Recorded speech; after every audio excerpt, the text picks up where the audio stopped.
Okay, the meeting will come to order. Barbara, please call the roll. We have Commissioners Berard, Fleming, Funderburk, Levine, and Noonan present. Very good. We have a full house. I have no opening remarks. Does the general manager have opening remarks? Not today, sir. Thank you. Okay. Comments from commissioners on agendized items and requests from commissioners relating to departmental operations. Actually, I do have one opening remark, which is we hope that Jill feels much better soon. Thank you very much. So, I appreciate that. any other comments from commissioners? No? Do we have public comment card? Not for number 4, no. Not for number 4. Okay. Comments from ratepayer advocate on agendized items. I will have a brief comment on number 14 when we get to item 14. Okay. Okay. Excuse me. Yes, sir. Oh, okay. Okay. Keeps coming back. Yeah. You don't sound good. Okay. We're going to defer. I'd like to have a motion to defer item 18A. Second? Those in favor? Aye. It's deferred. Okay, the first two items on the consent agenda are the first item is the approval of the minutes. 2 sets of minutes. For the regular meeting of December 16th, only Commissioners Levine, Funderburk, and Berard present. Is there a motion to approve by one of the three? Second. Those in favor? Aye. Those are approved. And on the regular meeting for February 5th, Commissioners Levine, Funderburk, Fleming, and Noonan present. Is there a motion to approve? For February 3rd, I'll move. Second. Those in favor? Aye. Those were approved. Okay, we're going to have to remove item 7, as we did last time, from the consent calendar because Commissioner Funderburk has to recuse himself. That time, he couldn't even get out of the room in time before we approved it, but we will remove 7. Are there any other items on 8 through 13 that any commissioner would like removed from the consent calendar? Number 10. Number 10. Any others? Number 12 10 Fleming, 12 Broad, and 13. 13 Noonan. Let's see, is there anything left on the consent calendar? Items 8 and 9 remain on the consent calendar. Is there a motion? And number 11? 11. Oh, I'm sorry, and 11. Thank you. Is there a motion to approve those 3? I'll move. Second, those in favor? Aye. 8, 9, and 11 are approved. Commissioner Funderburk, would you like to recuse yourself on item 7? Yes. Is there a motion on item 7? I'll move. Is there a second? Second. Those in favor? Aye. It's approved. Oh, We didn't do it as quickly as we did the last time. Sorry. Okay. Item 10, Mr. Fleming. Agreement number 473025 through 473045 with Furman Group, Inc., Van S. Feldman, LLP, and Denton's U.S. LLP, respectively, for federal legislative consulting services. Right. I just wanted to get a sense of what this was about and a brief overview, and I thought Mr. Lipa might be able to just give us a little bit of guidance on that. Mr. Lipa. Absolutely. Guy Lipa. We have a brief presentation we can run through just to kind of give an outline of what this approval is for and how we use it here at the department. If you can go to the next slide. Or which one of these is it? So one of the big things recently in the last couple of years that both the department and the city, we toggled back any staff that the department never really had staff, but the city has staff. So one of the things we don't have is permanent staff in D.C., and this really allows us to have a presence in D.C., be aware of what's happening on the ground, and be able to communicate. So it's a big thing, especially with the level of technical expertise that some of the issues that we deal with in D.C. So that's one of the big reasons we put out a proposal for our lobbying efforts in a variety of different places, including water, power, and regulatory, and got 10 responses back. If you go to the next slide, this is who participated in the this is who participated in assessing what came into us. We worked very closely with the mayor's office to ensure that everything we were doing complied with the mayor's executive directive for lobbying and for official support from any proprietary or city department on behalf of the city of Los Angeles. So they were a part of evaluating who was selected. The groups that were selected are very well known and established lobbying and regulatory assessment firms in DC that have specific expertise that included Denton's, the Furman Group, and Van S. Feldman. The Furman Group specifically on water regulatory issues, Denton on power regulatory issues, and Van S on overarching sort of utility regulatory issues. And if you kind of get into the actual board report, you can see that these firms, for example, Furman only bid on water, Denton's only bid on power, Van S bid on a variety of different things, but because they have very specific expertise on these regulatory issues. And especially nowadays in DC, when most of the regulations that are coming out of departments, not necessarily legislation, you really need to have that technical expertise. You really need to know what's happening in the departments and how to navigate that process. And these groups are very, very familiar with that. One of the ways we generally interact with them is weekly or bi-weekly calls where we discuss kind of what's happening in DC, what's happening in the city. We exchange information. They bring to us what they're hearing on the ground, what legislations can be coming, and we also kind of bring to them what we're working on and the things that we're interested in, and that's how that relationship works. Some things that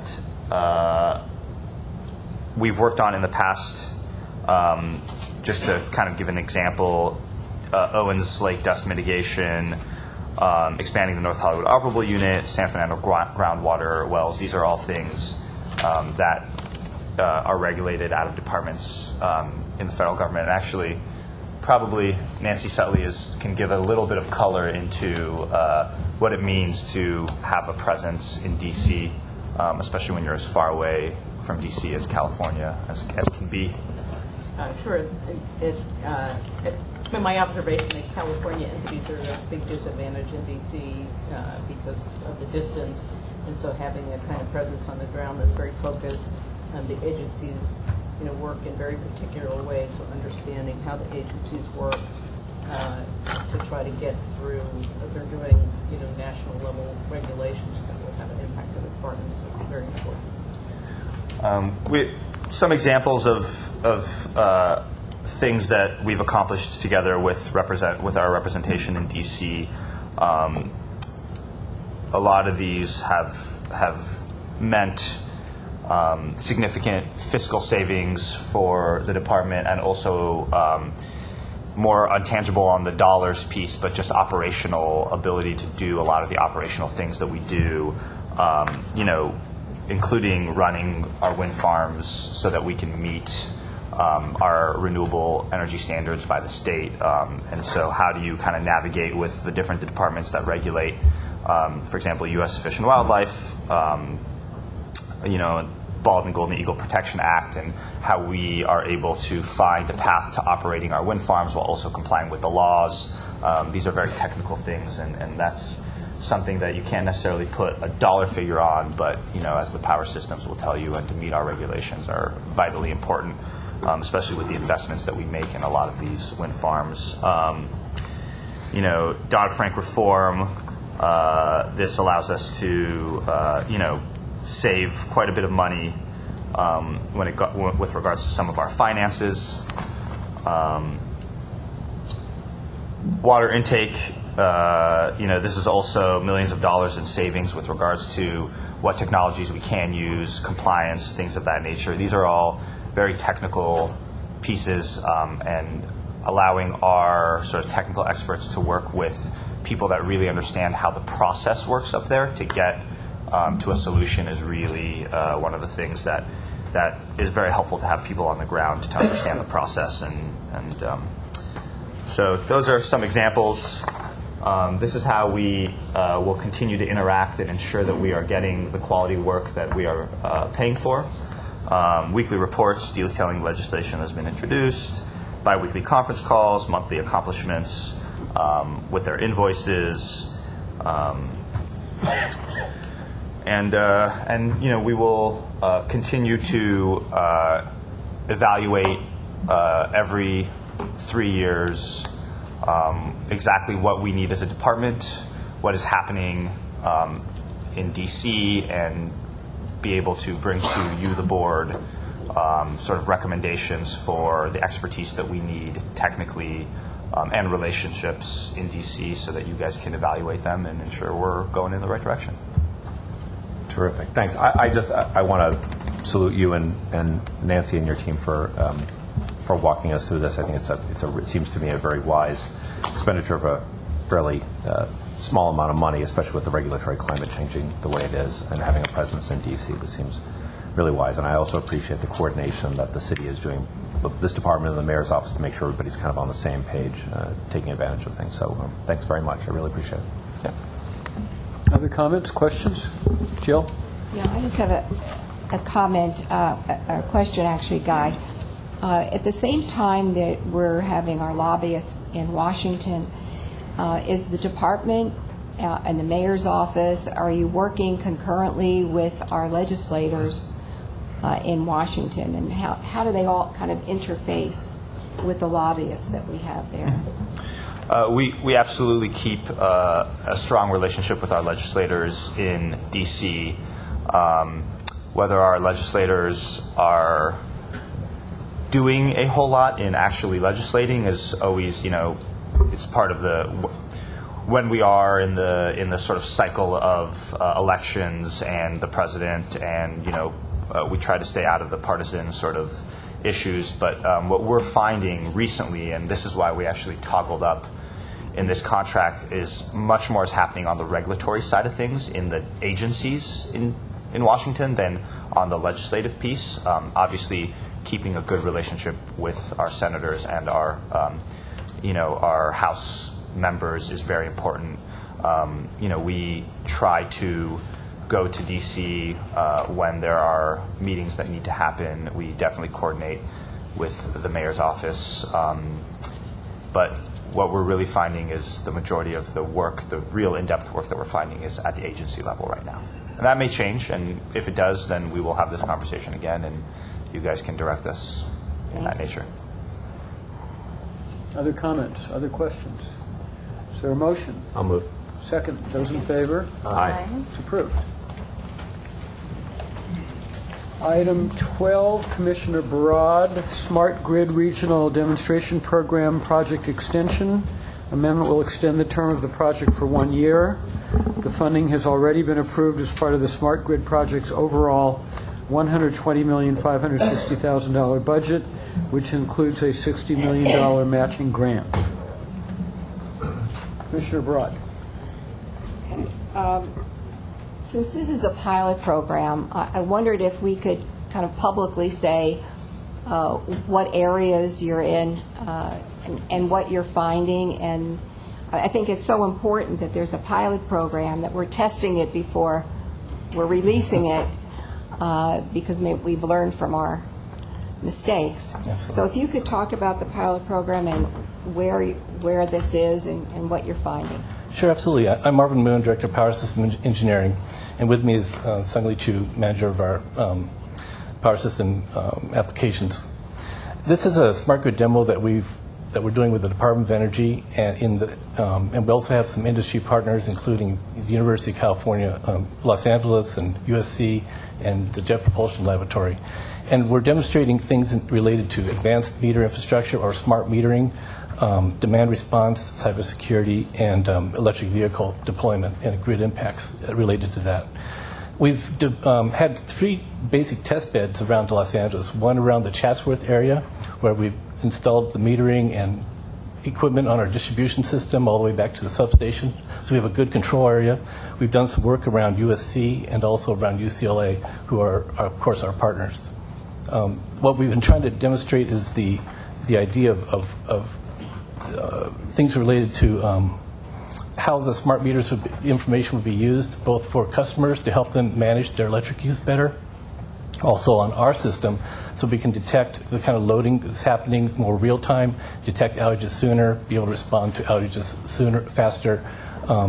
We're also looking at electric vehicle technology, about grid impacts. We're even demonstrating such things as vehicle to grid, which is more of a concept than reality today.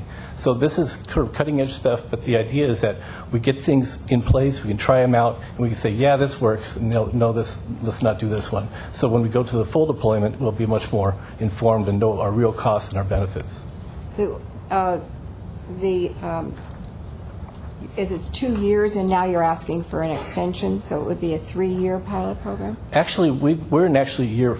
This is supposed to be a 5-year program, but to get all this infrastructure in place, it took us 4 years to do. And they need 2 years of monitoring to do these reports, and we're 6 months into that 2 years, so we need another 1.5 years. That's why we're asking for a year extension, so it'll be a 6-year program instead of a 5-year. Are you able to detect anything or iron out any kinks, or is it too early?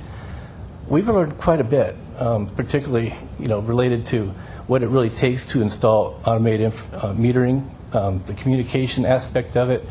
We've learned a lot about public perception as far as sensitivities to this area. Anyone who's done these kind of projects has that to face. We're also looking at.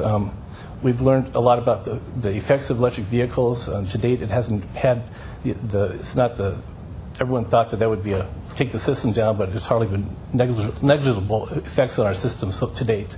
But we're looking at ideas of clustering, and will these things make an impact in the long run? Okay.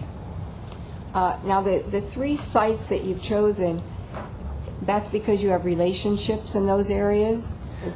Is that mostly the reason? The USC one and UCLA one, yes. If you do one, you have to do the other. I think it goes without saying. Yeah, and then the Chatsworth area was a good case because it was a nice small area that had everything from residential to small commercial to a whole different types of customers. Our substation was already automated and upgraded, so that we had all the infrastructure in place there, and they were pretty basic. It was very easy to implement, so we could do transformer monitoring and automate capacitor banks and things like that. So it was a really good little area to do because it just worked out. Well, thank you. It sounds very comprehensive. Thank you. Thank you. Other questions, other comments? Is there a motion? So moved. Second. Those in favor? Aye. It is approved. Thank you.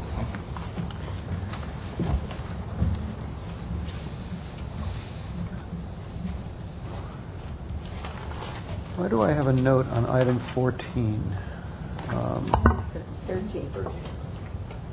Oh, I'm sorry. Right. Wanted to comment on 14. Right. Commissioner Noonan. Number 13, amendment number 1 to contract number N337 with Osmos Utility Service for pole trussing services. Amendment will add $1,300,000 to the second optional year of the contract, which is budgeted. The additional amount is from unused funds from the previous contract years. The contract term remains the same, expires October 2015. Good morning, Commissioners. Bassam Abu Shakra, Power System Engineering, and on my right is Andrew Kendall, Director of Power Transmission and Distribution Division. Okay. The reason why I raised this issue is because I'm very familiar with it. And going back 3 years ago, I was asked by Aaron Benjamin and Randy Howard to sit down with them to talk about the necessity to really invest in our infrastructure. And I know that this has been a priority for the department. So there's a lot of things that bother me about this request. In summary, we granted up to $4 million to address just this issue about the pole trussing. And now there's only 8 months left of this contract. Most of the work has not been done.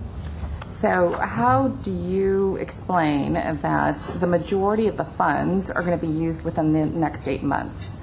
The other thing that I dislike about this request is that it doesn't say up to.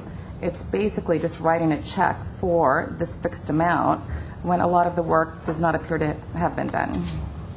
Okay. This is a price and time contract on an as-needed basis, and you can see for the first year and the second year, even though the board approved $1.3 million, we did not spend that money. And the reason is there was a slow start. And now they bring in about 13 crews, and each crews have about, is that correct, 13 crews? Each crews have about 3. So for this last year of the contract, we're going to be able to spend the money that the board approved in October of 2012, and if this amendment gets approved and we add the 1.3, we'll be able to spend that money. And where's that schedule?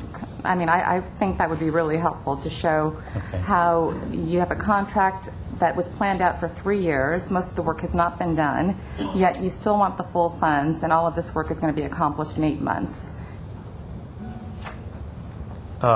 Okay. I don't feel like writing them just a check for that amount, not knowing what the schedule is, or if the work hasn't been done, how it is going to be done in 8 months.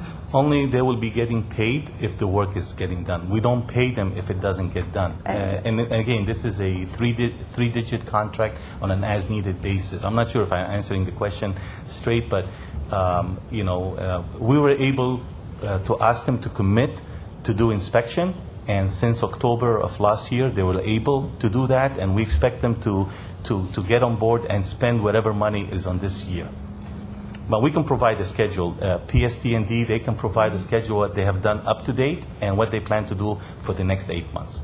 Okay.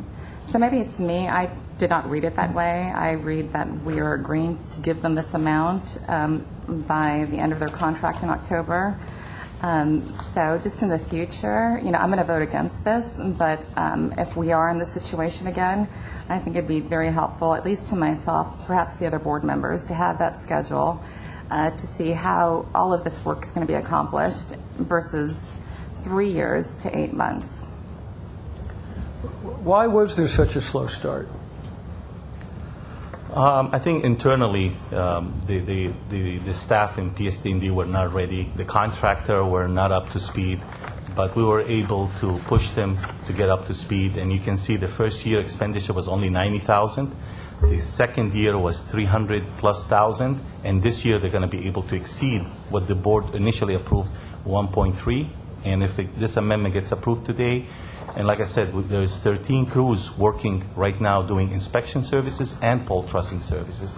And yes, and next time we will provide a more detailed schedule that shows, how much we're committed so far and what's the plan for the next 8 months. Other questions, comments? Is there a motion? I'll move it. Is there a second? Second. Those in favor? Aye. Those opposed? Aye. No. I know. Nay. That was a nay. So it's 4-1, Barbara, with Commissioner Noonan voting no. Thank you very much. Okay, we turn to the regular agenda, starting with item 14, LA DWP feed-in tariff, set pricing program guidelines, and standard offer power purchase agreement, fifth allocation modifications. Gentlemen. Good morning, Commissioners. My name is John Dennis. I'm the Director of Power System Planning and Development. And with me is Jason Rondeau. He's a supervisor of our Solar Development Group. We have just a few items for you today. The action for you today is before you on item number 14. We'll limit the feed-in tariff program to just solar PV photovoltaic. Excuse me. It'll also prioritize this particular element to rooftop and carport installations. And then there are also some administrative matters that will prevent the queue from getting stale and moving forward on particular projects. But we'd like to give you a quick update in the presentation material we have for you today, and describe also the public outreach efforts that have occurred on the feed-in tariff program. Before we do that, I remember we have one speaker card on item 14. Let me call that person up, and then we'll ask for the presentation. Okay, the speaker is Steve Coltler. Thank you. Hello, my name is Steve Coulter. I'm here on behalf of the Los Angeles Business Council, and I'd like to express our strong continued support for LADWP's feed-in tariff program. We ask that the board approve the set pricing program guidelines and simple modifications and move forward with launching the fifth allocation in March. I would like to commend LADWP's staffs for their hard work, particularly over the last several months in developing a solar master feed-in tariff conditional use permit, which they'll be describing to you, which is a smart solution to bring clarity to this permitting process for rooftop and carport solar projects. We think that the modifications detailed today will help LADWP to manage the pipeline of the proposed fifth tranche projects with greater efficiency. DWP staff has reported that they have 11 projects already in service, 18 projects contracted, 56 megawatts of projects active in the pipeline, and we anticipate a very exciting year for the FIT. As more of these projects come online, the program continues to generate even greater interest among building owners, customers, community groups, and workforce trainers, which will further drive the program's success. And as our state legislators are working on new goals, but for 2030, they're looking at DWP's great work as a model to scale in other places throughout the state. So local solar brings a host of benefits to the city of Los Angeles, and as you all know, part of the purpose of this program was to create a local market, stimulate a local market for rooftop solar, provide jobs and investment within the city of LA, and it's doing just that. And as we begin to realize the benefits of this program, particularly with an exciting year coming up, we appreciate all the work that staff is doing to improve the current application process, contracting process, and address some of the challenges such as the cancellation rate. And I wanted to add that one of the most important things that the FIT needs in order to ensure long-term success is more megawatts in a longer-term program. So that's why we are excited to see that we're moving forward with the fifth tranche, and that the DWP staff is working hard on program design for a 300 megawatt expansion to the FIT. So thank you very much for your time, and look forward to your presentation. Thank you. Well, that's a great segue to Jason's presentation. He'll hit some highlights of the work that's being done. And just in summary, we have primarily two large programs inside the LA Basin: the Solar Incentive Program, which is a net metered program, and those are what people would put perhaps on their rooftops or the likes. It's a net metered. We have about 125 megawatts installed today on that program. This one here in the feed-in tariff is a direct metered program, and that's what Jason will describe here with where we're at on this program. Great. Thanks, Sean. My name is Jason Rondu, supervisor of the Solar Development Group. In short, to date, we have 11 projects online totaling 5.4 megawatts. We came to you last fall to seek approval of the fourth allocation, 15 megawatts. And I just want to really briefly recap why we arrived at that number last fall. So dating back to last fall, we got a number of some feedback from some concerned folks over unintended land use, namely ground mount projects that were participating in our feed-in tariff program. And so what we did is we conducted a number of outreach sessions that talked about local solar as a whole, but we dedicated quite a bit of time to get some feedback on ground mount projects. We also started working very closely with planning to kind of get on the same page as them and determine, where the exact delineation of their role and our role was. And so we chose to propose a 15 megawatt fourth allocation to satisfy our state mandate for the feed-in tariff program. And then we shifted 5 megawatts to today. And what that allowed us to do is satisfy our state mandate and then also push some more megawatts to today, and we could actually more fine-tune some of these requirements, specifically around technologies and land use for that. And so also last fall, the Planning Department issued a zoning administrator's interpretation of the zoning code, which said that all feed-in tariff projects required a conditional use permit. And what this would do, what the impact of that would be for the feed-in tariff program is it would add probably about a 6 to 9 month increase in time before these projects came online. And so what we did is we took that feedback that we got over the course of the number of outreach meetings, and we sat down with planning, and we figured out what are some of these projects that would be very, very low impact, that could potentially use existing roof space and not be sort of some of the other projects that would create some more concern among the different stakeholders in the city. And so we put together a proposal for a master conditional use permit, not for one project, but for a set of projects for the feed-in tariff program.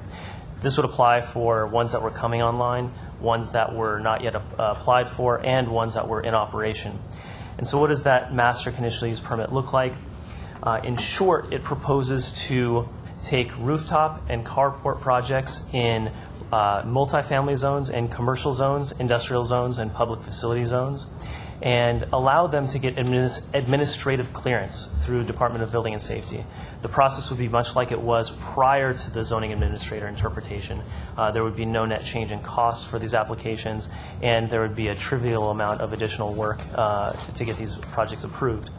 For everybody that falls outside of that scope, they would have to seek their own conditional use permit, which would allow public input for those projects that would potentially want a little bit more scrutiny from public.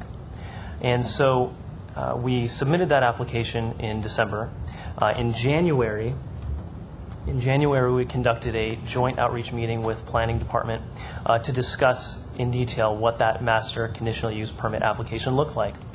We described what it was not, and we had attendance from the industry, we had attendance from council, neighborhood councils, and we got feedback, and it was recorded, and that feedback will go into planning staff report, which will be part of their proposal to their planning commission next week. In general, we felt that the folks that attended and provided feedback understood what we were proposing to do, and that it was well accepted. So what are the next steps? Next steps for us is to seek board approval for the following changes. The first change is to limit the scope of the feed-in tariff program to solar photovoltaic. Previous to today, we didn't have that flexibility. The state requirement for our program required that it was open to all eligible renewables. So today we're proposing that now that we've met that first requirement, that we restrict it to solar photovoltaic. The second proposal is, actually the second two proposals are to figure out a way to get these projects through quickly and filter out those projects that are not serious and are not feasible and get them off the queue and prevent them from holding up a queue position and causing all the viable projects to go stale. So the very first one is to reduce the construction period from 18 months down to 12 months. On average, projects take about 8 months to get built for the projects that we have to date. Some of them are built within 2 months. So we think this is entirely reasonable, and we believe this is supported by the existing participants. In addition, we're proposing to increase the 6-month milestone to where you have to show a permit and you have to provide all of the interconnection costs at that point. Again, that prevents a very long delay if there's a deferral of payment of those interconnection costs. And finally, what we're proposing to do is to allow a consideration of energy storage proposals. So recognizing that there are potentially options or opportunities to meet departmental goals in conjunction with the feed-in tariff program, leave that open for staff to consider that, provided that these proposals still meet the feed-in tariff program guidelines, as well as make sure that this would not endanger the renewable energy credit for the program as well. I skipped over one really critical point here, which is the prioritization of rooftop and carport. And this is the last one that I'll discuss for recommended change. In short, what this does is everything that falls within the scope of our master conditional use permit would go through the process as normal. Anything outside of that scope, you can submit your application to us. We'll do an initial screening and verify that it's eligible for the program, but it will not proceed to the interconnection study phase until you've actually satisfied the conditional use permit process. And the idea behind that is we don't want those projects holding up a queue position and taking up staff time when you have other projects in queue that could get turned on right away. And so we believe with these set of changes, we can continue to execute the feed-in tariff program and do it in a more timely fashion and accelerate the the development of these. And so looking towards next week, there's a Planning Commission hearing on the 26th where they will consider the master conditional use permit application that we've submitted. We expect that to be approved by the Commission, but there will be a 15-day appeal period. No indication that there will be parties that object to it. Again, we did that outreach, and we feel like there was general understanding and acceptance of the proposal. We expect to launch the feed-in tariff pending approval today, the fifth allocation on March 9th. Later this year, we'll be seeking board approval for an expanded feed-in tariff program. And then by the Q3, Q4 of this year, we'll launch the expanded feed-in tariff program pending board and council approval of that program. So with that, I'd like to take any questions. Very thoughtful and helpful presentation. Thank you very much. Questions? I think that these recommendations are very sound, and I want to applaud you because I know when we started this off, there was a huge backlog, and a lot of applicants just did not fulfill the necessary requirements, and so that stalled people who truly were interested.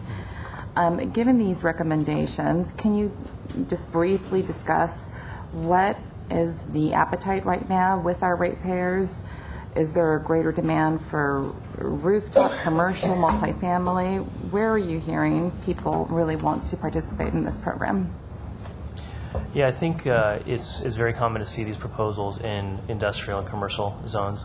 I think we've only gotten very few proposals in residential zones. Mm-hmm. Those obviously can be a little bit more, those can demand a little bit more scrutiny, and I think those would fall outside of the scope of this master conditional use permit, and then again would allow some more public input if there was some concern over projects that happen to be proposed in residential zones. So we see the large majority of these in industrial, commercial, and multifamily zones. Thank you. Other questions, other comments? I had a question, or a question and comment.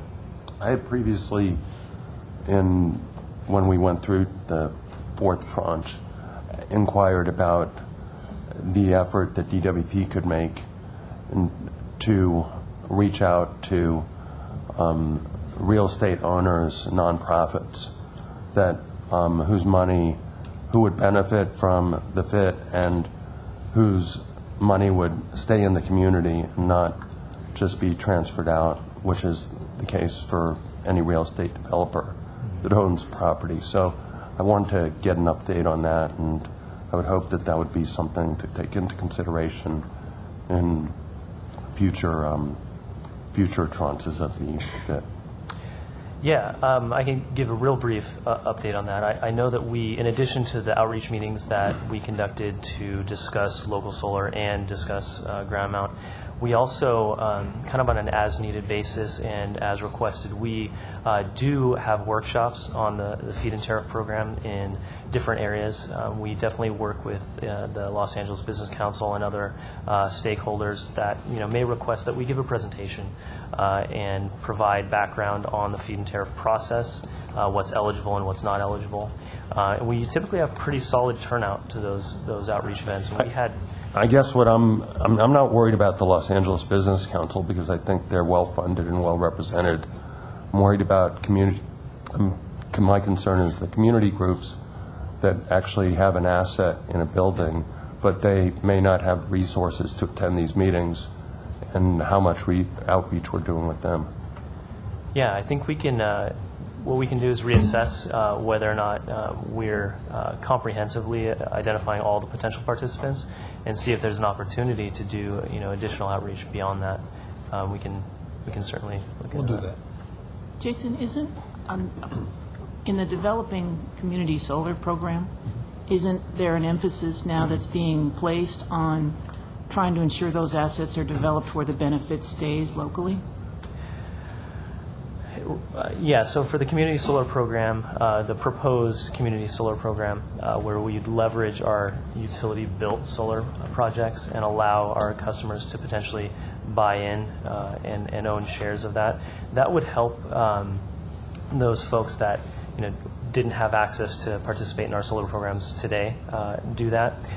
So there's potentially an opportunity for outreach on that regard, maybe a joint outreach for nonprofits and other underrepresented stakeholders to jointly promote feed-in tariff and community solar together. So there might be an opportunity for that.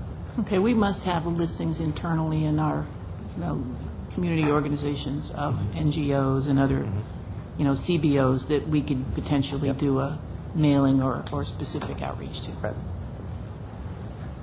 I'm specifically thinking of Boys and Girls Clubs also. I mean, just to, I've mentioned it in the past, and so I look forward to getting some type of follow-up on that.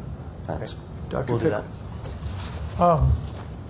This fifth allocation concludes the set price feed-in tariff program to which the Office of Public Accountability has previously objected. We're looking forward to the announcement of the enhanced FIT program specifics, which, at least in the preliminary versions, addresses some of our key concerns.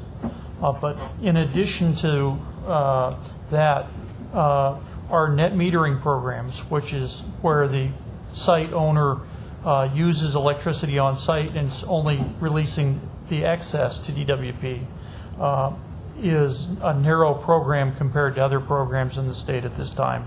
And that would enhance opportunities for community and individual real estate owners rather than having to go through three-way negotiations common with FIT programs.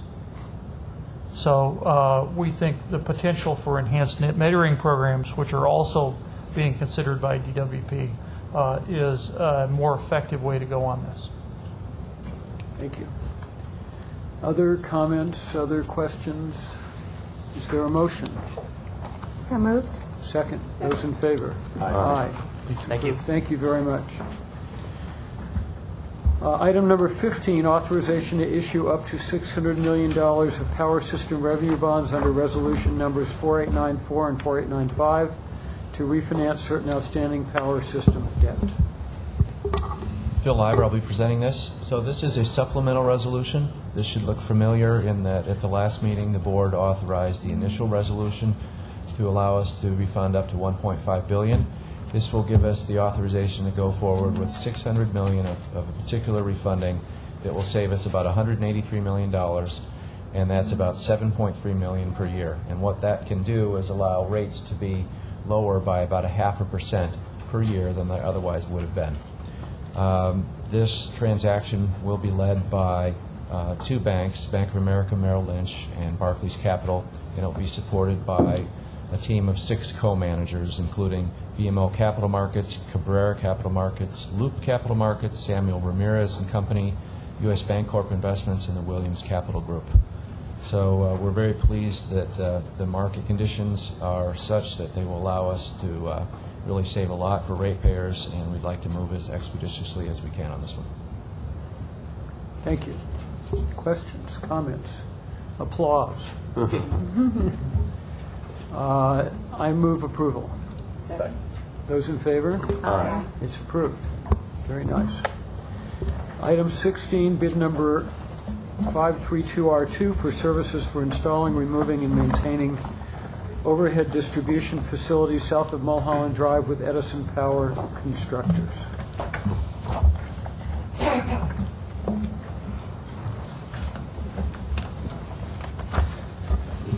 Good morning, Commissioners. Marvin Moon, Director of Power System Engineering. With me is Andy Kendall, the Director of Transmission Distribution, and Basam Abu Shakra.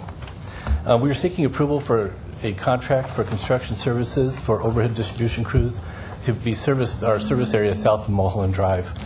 This will supplement our department crews, and this is a one-year contract with 2 optional periods, not to exceed $92 million. The first year has a 25% contract minimum, and the other 2 years have no minimum at all.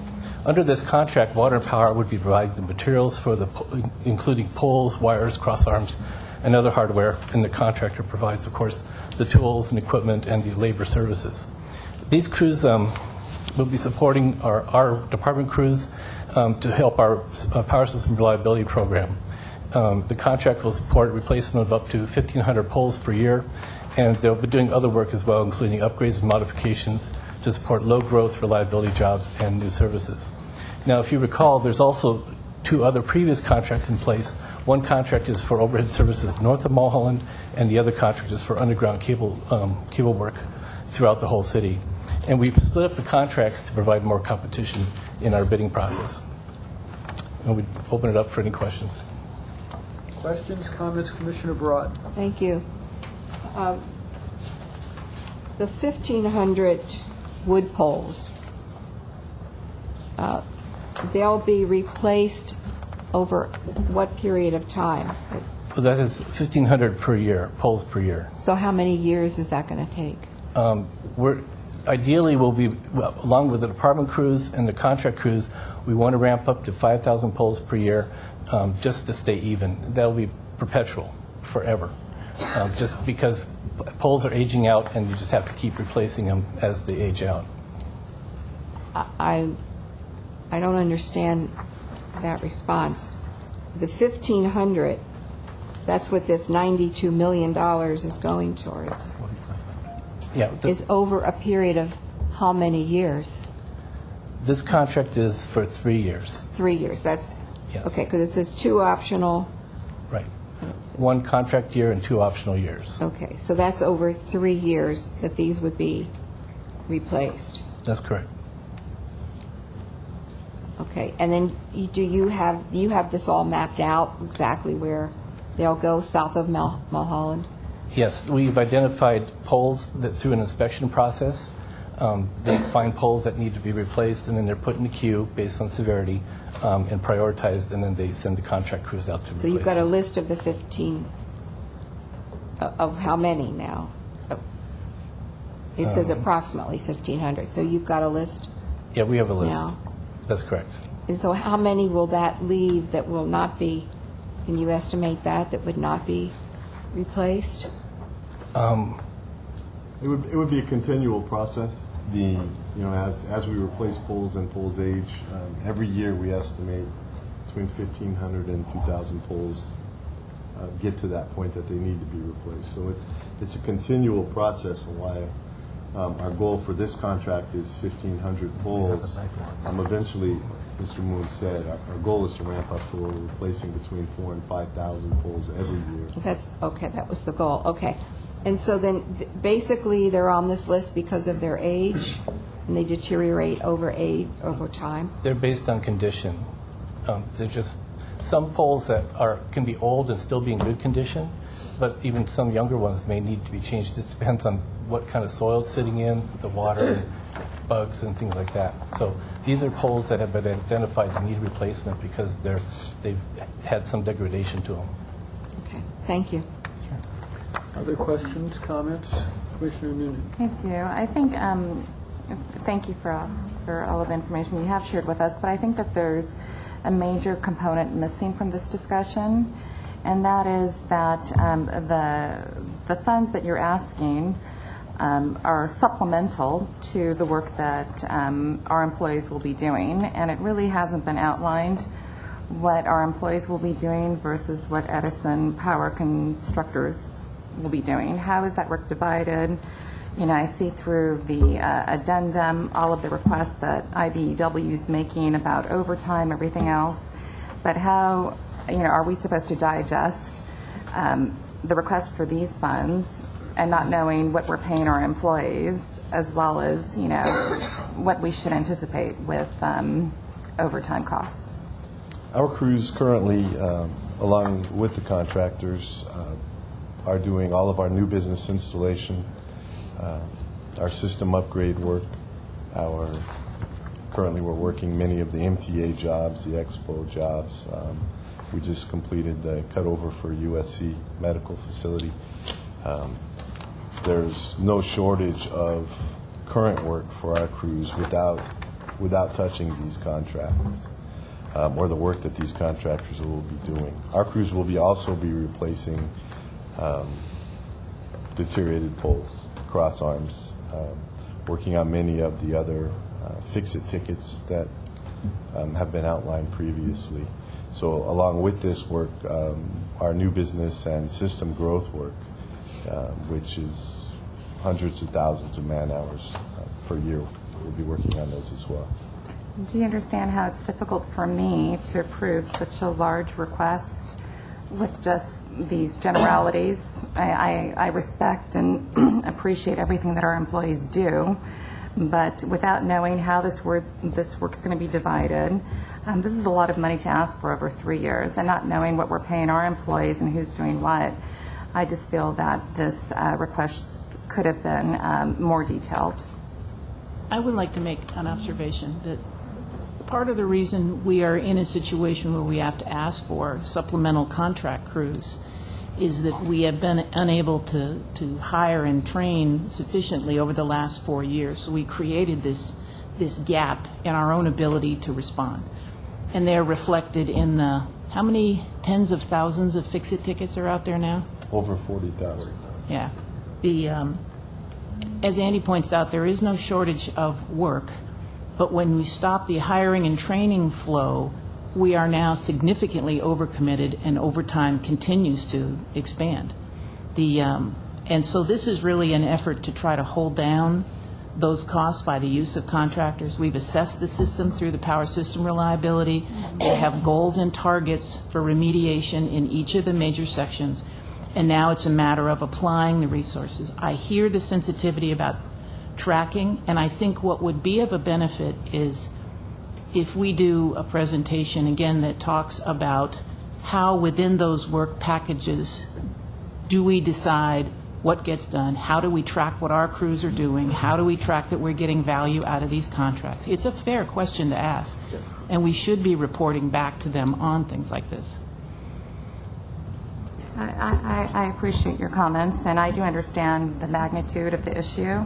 I just think when we're being asked to allocate such a large amount of money as supplemental to the work that we're doing, we need that chapter 2 to know what are we doing and how was this figure reached, and how are we going to collaborate and work together to address the huge issue that we're facing. Other comments or questions? Is there a motion?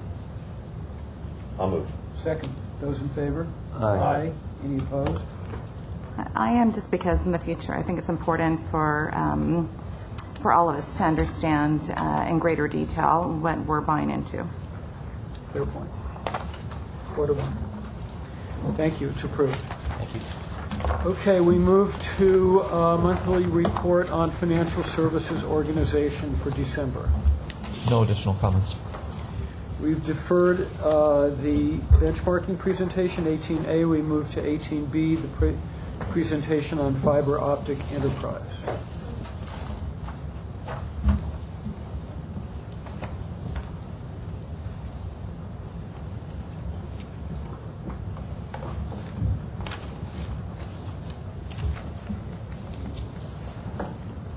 Good morning. Matt Lamp, CIO. Ken Kinsey, Director of Fiber Optic Enterprise. Okay. Thank you very much for this opportunity.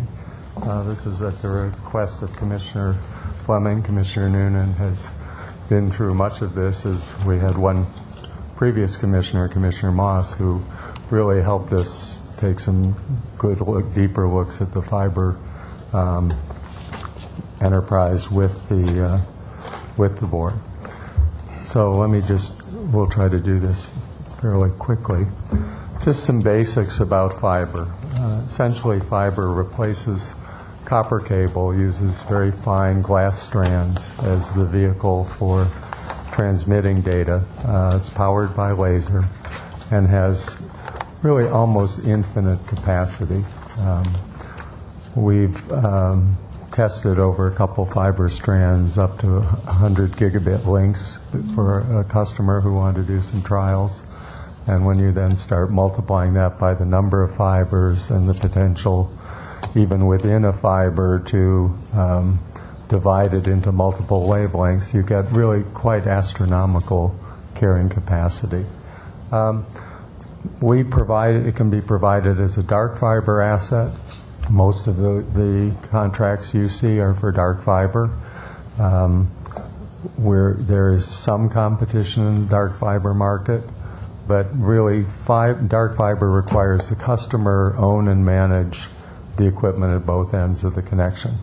So it tends to be people like universities, the studios, the hospitals, where the facilities are really set, they're not moving, and they anticipate over time needing to increase their capacity. So by changing out or upgrading their equipment, they have control over the bandwidth. We also provide it as a lit service, where we provide the electronics on both ends. And essentially there we're treating it that the customer is just part of a extended network. So we are more efficient in how we use the fiber. We can provide it at the capacity they need at a lower cost. And we've done that with a variety of technologies. So we used to do Sonnet, which was much more common when people wanted to take regular telephone circuits over fiber. Metro Ethernet is generally the general Ethernet service that we will provide, and we do some specialty circuits for the video industry in the LA area. We really have two key business requirements. The first one is to support LADWP's need for communications and bandwidth. And the bulk of our builds are done for LADWP. The power substation automation project has been a large driver to put fiber into all the substations, and we're trying to stay ahead of the project, so anytime as they're moving to turn on the automation equipment in the substation, we have fiber there for them to use. We also support a large number of the LADWP facilities to run our network and give people access to data center and computing resources and the internet. And the other one is really to provide some financial benefit using the excess capacity. So when we put in fiber, the cost of putting in the fiber is really in the construction. The fiber strands themselves, the cable themselves, really are not that expensive. So we always significantly over-provision the number of strands in those cables, and that provides us with an excess capacity to make available in the marketplace for businesses. And so promoting both gaining money to DWP and promoting economic development have been key aspects of it. And over the years, the economic development program has contributed some money into the fiber budget to help build in certain areas that might not otherwise have access to fiber resources. So where are we today? We provide connectivity to a large number of DWP facilities, and when you compute sort of the value of the connectivity we provide there, it's a little bit over $10 million worth of circuits. We lease some out in dark fiber. As we said, we install the excess capacity. When we do extensions to third-party customers, generally they are paying for those extensions. There will be, in the past when we had this discussion, we got a little bit of flexibility in terms of how quickly an extension would need to be paid for, particularly on lit service. That was an issue for us, where we may have a customer in a building or complex where there may be other customers, and if we require that customer to pay the full freight for that connection in a short term, we basically overprice the market because other people who can compete in the lit service market will use a 5 or 10 year payback because they're expecting other business. So we do install ahead of needs, and generally speaking, on almost all the contracts, you'll see the customer is paying for any building entrance work, any extension work that we need to do. And right now we're averaging about $6.5 million in commercial revenue with 127 contracts in place as of now. So our assets, we have about 820 route miles of fiber. That's not strands, but actual miles of fiber, and those cables generate anywhere from 48 to what's our bigger cables, 144s, or do we have some above? 216 is our standard backbone size. Okay. Up to 216 fibers per cable. And our customers include, a number of the studios, number of the carriers, the universities, USD, and of course we do a lot of work for the City of Los Angeles as well. A few years ago, there was an arrangement where we bought some of the fiber that the City of Los Angeles had, and we manage most of the fiber for them at this point in time. So one of the issues that comes up is how do you price fiber?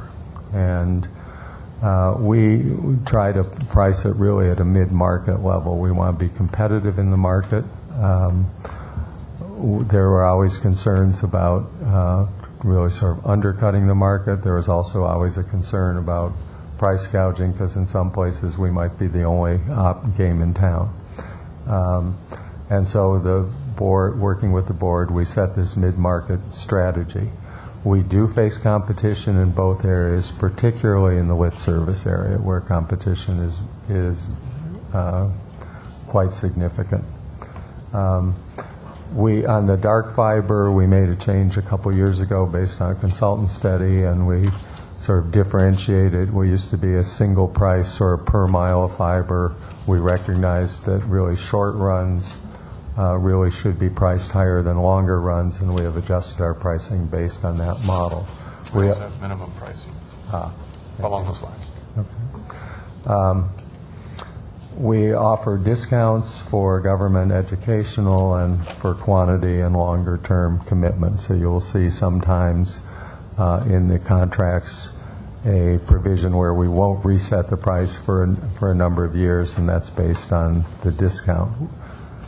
We include generally a market price adjustment. It's based on a telecom price index, which has been very, very stable for the years. And sometimes we actually see it even moving downward slightly because of the advances in electronics and the technology to be able to produce certain kinds of bandwidths. So we follow that market price index.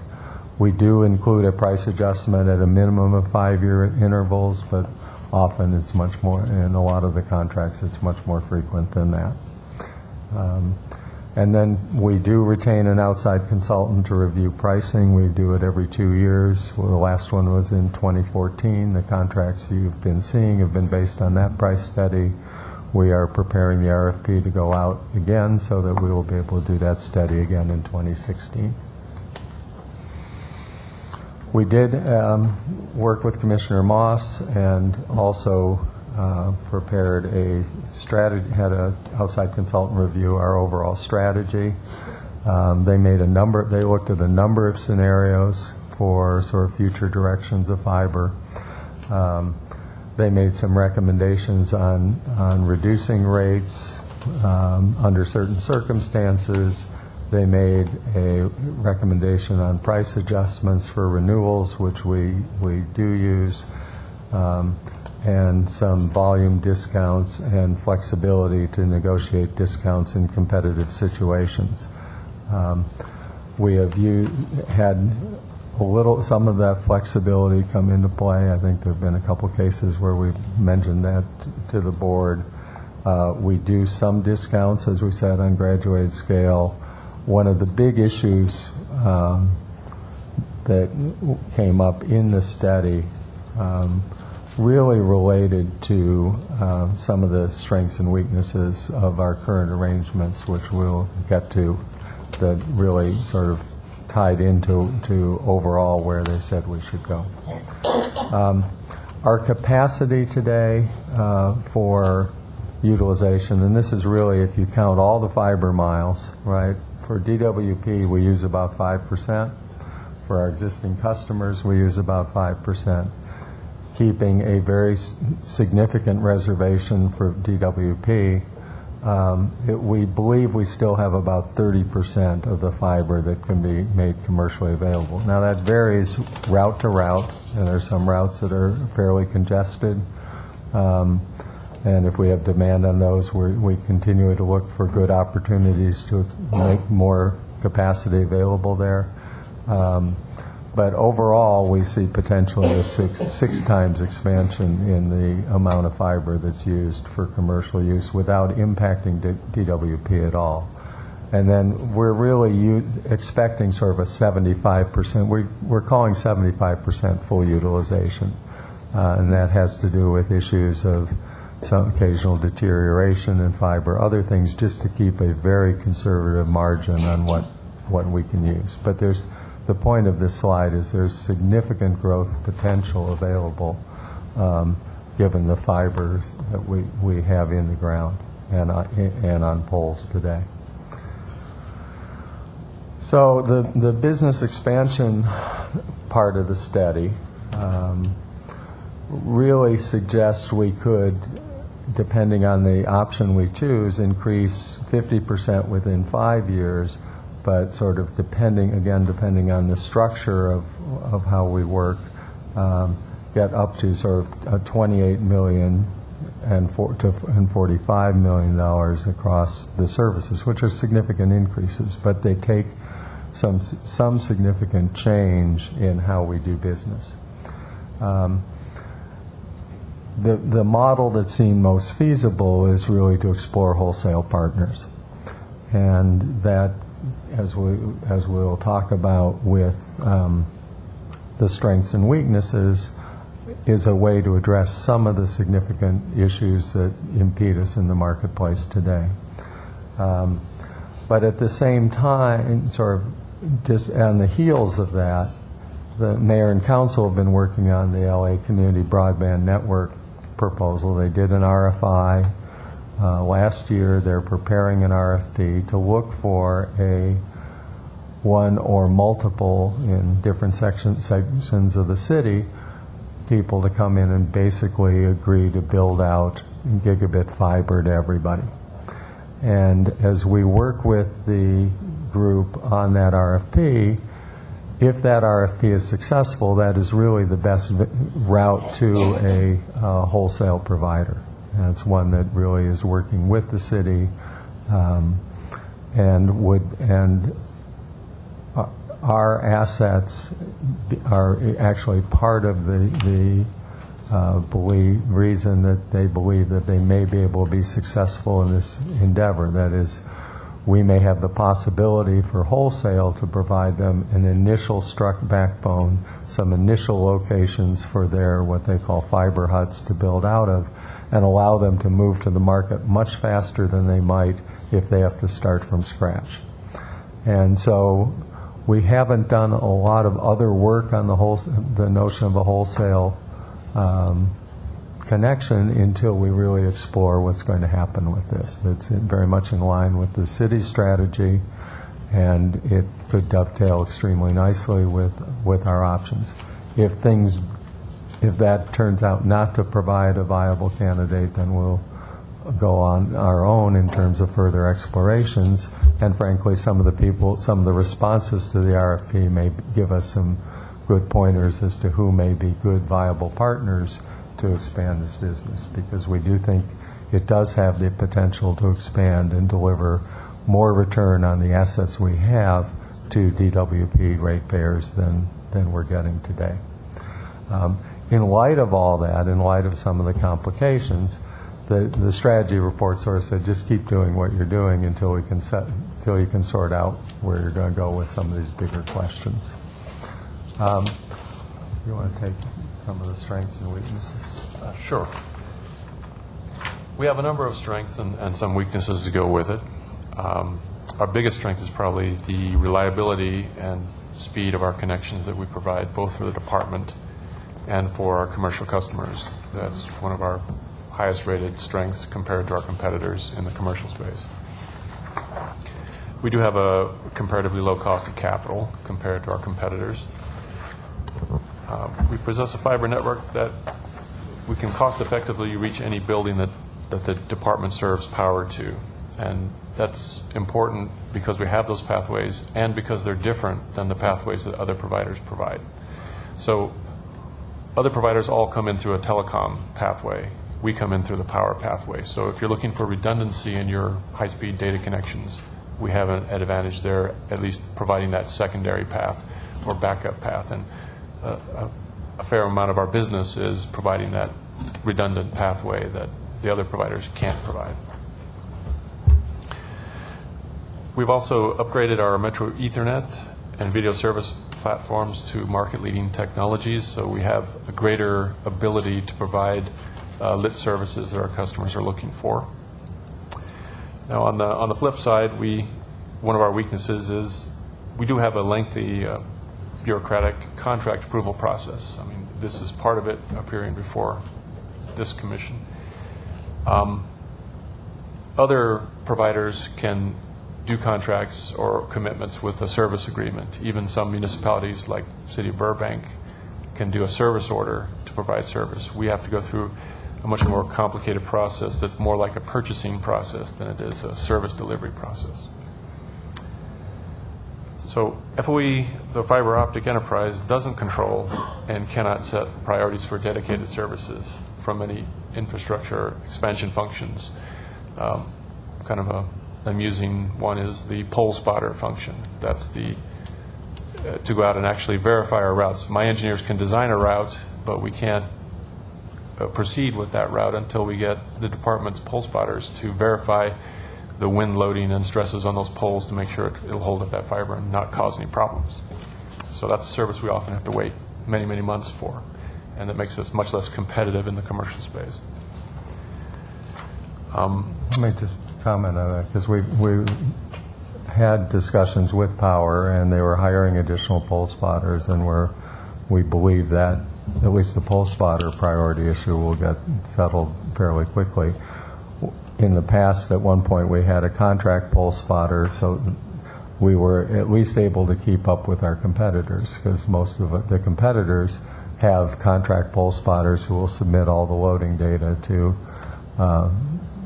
the power system, and we actually found we were slower trying to get things on our own poles than our competitors were. So we had talked to Randy before he left, and that's one of the items we'll work with David on, but they were in the process of hiring additional pole spotters because they had a shortage in that area. But the issue of whether we have dedicated resources to support this business, both on that side and on the cable pulling crews, is a part of the issue that was identified as one of the weaknesses here. I guess the final bullet is that any push for increased revenues or increased capability is going to require increased staffing to support the higher level of business. Is there anything we can do about the contract approval process to redefine it as a service order rather than a purchase? We've had some talks with the city attorney's office about what it would take to do that. The direction that we were looking at was really to work through the notion of, that was one of the drivers for the wholesale arrangement, because the wholesale arrangement would have essentially a main contract, and we would be able to do additions to it or service orders under that main contract in a much clearer way. And particularly if that one goes through the RFP process, then those provisions would be built in and go through city council approval. So anything we do would require at least some approval from council, and the thought was that it would be easier and more appropriate to at least try to take that through as part of the RFP package as that moves, rather than trying to do it independently at this point in time, because we want to make sure that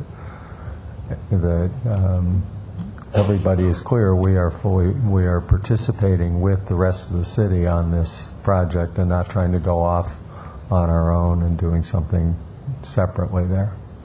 But if that's making us uncompetitive or less competitive, wouldn't it make sense to try to alter that process? Well, yeah, I don't disagree at all. It's just whether the vehicle for it is as part of this whole city effort, or whether we try to sort of take that separately while this other effort is going on. And we feel probably we're better off trying to do it in conjunction with the city effort. And if that doesn't go anywhere, then absolutely we need to re-energize that and try to bring it forward separately. I'm sure capable city attorneys can help us out on that. I think the problem is that may require a city charter change to make that happen. This is what we've discussed in the past with city attorney. Okay, well, I don't want to belabor it at this point, but it just crossed my mind. Yeah. Other comments or questions on this very helpful report? I feel compelled to chime in to honor our previous board member, Commissioner Moss, who you know really, really focused in on this issue. And if I may suggest, I think it'd be very nice to send him this presentation, because I think he would be very impressed with the steps that we've taken to really, really finesse our capabilities, our infrastructure, and also market this opportunity to businesses. My question is, I like the vision of the wholesaler, but currently, is the consultant that we're using, are they doing any direct marketing, or how are we coming about the customers that we do have at this time? So at this point, we really don't. I mean, the consultant was really to do this study. We do not have a marketing, onboard marketing consultant. Marketing is generally done by sort of word of mouth. We do things, for example, like we'll generally send a couple staff to the National Association of Broadcasters, where the bulk of a lot of our customers and also the people who supply some of the equipment and potential wholesale partners are all very, very active and present. But no, our marketing is generally word of mouth. We have 2 engineers who do pre-sale engineering, pre-sale work with customers. They're very good. They're very respected in the area.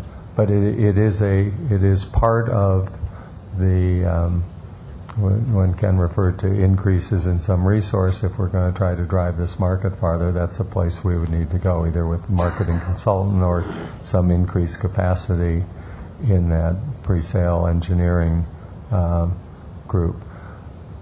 One of the reasons, again, going back to looking at the more wholesale approach, is that really the person you wholesale to really is handling that retail component and that retail marketing component. We would need to still beef up to be able to make sure we can do the appropriate engineering, help support getting the connections built properly, but would at least remove that whole issue of lots of individual contracts having to come through here, and the sort of customer finding and hand-holding through the process. 2 more questions. When you say that we're mid-market in pricing, can you elaborate on that? You know, who is our competition? And I thought so. In the dark fiber, there are a couple firms that offer dark fiber in Wilshire Connect, blanking on the other name, Vayo, I think. Yeah. There are not a lot of people who have dark fiber. AT&T, for example, does not lease dark fiber. Time Warner Cable does not lease dark fiber. They hold it for their own lit service delivery. On the lit service side, you have a variety. I mean, clearly, those 2 are the biggest as they provide commercial bandwidth. But there are a whole series of what were the the ILECs, the independent local exchange carriers, who also do a lot of, as telephone circuits have become less of an issue, they're clearly very much involved in this marketplace. The Level 3s of the world, the IXCs of the world, there are a whole series of those companies that provide lit service options for people. Their biggest constraint is sort of how much bandwidth do people need and where do they have access to fiber. So we actually we have some customer arrangements where we're providing, they lease the fiber for us, so it is kind of a wholesale arrangement, and they use it as part of their network to support their customers. But that's a pretty small component right now. It basically fills in for gaps in their fiber network. Okay, my last question is, you talked about how we have unique routes, and that has worked in our favor, as well as the redundancy. At this point, is our consultant kind of working with us to strategize where we should invest in new routes, or are we holding off until we have commitments from additional entities? Well, the main driver on routes today is DWP requirements, be they from the water system or from the power system. Most of the budget right now that we have for building is related to the power system builds. And as we plan those routes, we will look at opportunities to bring those routes through areas where we think that there may be more likely commercial business that's viable for us. But no, at this point, we do not have an independent consultant helping us with sort of that level of strategy. Yeah, the study was done as a one-time thing that we repeat periodically, but we don't have an ongoing consultant on strategy. So I just want to thank the two of you and your team for putting this together. Really helpful, really terrific. There's great opportunity out there, and I do hope that as the conversations about wholesale or other opportunities come forward, if there are things that this commission can do to help move some of this along perhaps a little faster and advance some of those conversations, I hope you'll come back and let us know what it is we can do to be helpful. Great. Thank you. Agree. Any other comments, other questions? I want to just underscore Commissioner Fleming's comments.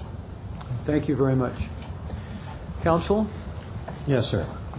The board shall report any action taken in closed session and the vote or abstention of every member present thereon in accordance with Section 54957.1 of the California Government Code. We will recess into closed session. Thank you.